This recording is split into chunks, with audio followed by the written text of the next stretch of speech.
السلام عليكم. النهاردة خامس يوم في تحدي نزول الوزن المجاني، ولو لسه ما اشتركتش في التحدي عايزة افكرك ان فات 5 ايام وباقي 5 ايام. يلا بسرعة اكتب تحت كلمة تحدي وهيوصلك كل الايام اللي فاتت كاملة وكمان وصفاتها بالتفصيل. النهاردة بدأت اليوم بأحلى سلطة بنجر مشوي ممكن تاكلوها، ولو ما بتحبش البنجر السلطة دي هتحببك فيه جدا جدا. واخدت بعدها الماتشا وبدأت احضر البودنج اللي هاخده معايا في الشغل لاني عندي يوم شغل طويل جدا بعد التمرين. دخلت تمارين ساعة وبعدها على طول دخلت الشغل بتاعي. بعد الشغل الحمد لله ربنا وفقني فيه جدا. النهاردة رجعت البيت وكان عندي يوم طويل جدا مع الأولاد والتمارين والشغل، ومع ذلك بدأت أحضر أسرع غدا ممكن ألجأ له في الوقت ده. الغدا كان فراخ محشية جبن حضرتها معاكم قبل كده، والنهاردة كمان أخدت معاها ذرة مسلوقة طعمها حلو جدا. الطريقة دي لازم تجربوها. والولاد أخدوا معاها مكرونة بالريد صوص.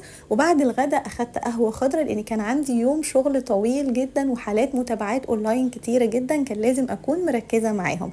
واخدت معاها 3 من القراصية. وبعد 3 ساعات اخدت العشاء بتاعي، والعشاء النهاردة كان مافين كيك. اخدت كاب من المافين كيك طعمه حلو جدا، عملته المرة دي بالموز والكاكاو الخام، طعمه كان حلو جدا. وبكده اليوم خلص، استنوني يوم جديد.